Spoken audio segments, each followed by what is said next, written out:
So once again, Jamaica has dominated our Caribbean neighbors at the CARIFTA Games. And again, the Jamaicans won many medals, broke a few records, had some fun, and made some new friends. So this experience must play a key role in the development cycle of the young athletes. And as we go back to the narrative, not that Jamaica should not compete at CARIFTA because we're so out of class, but that our elite level, generational kind of talent don't need to go to the CARIFTA Games. I still believe that is true.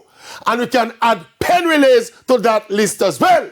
But while this current Jamaica team is good, with great talent and massive potential, the talent level is more balanced across the team. So the potential for development and eventual matriculation is probably higher.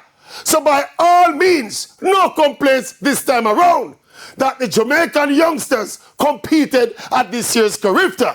And that might be a blessing in disguise, because more and more Jamaica senior stars might very well emerge from the CARIFTA class of 2024. Look more.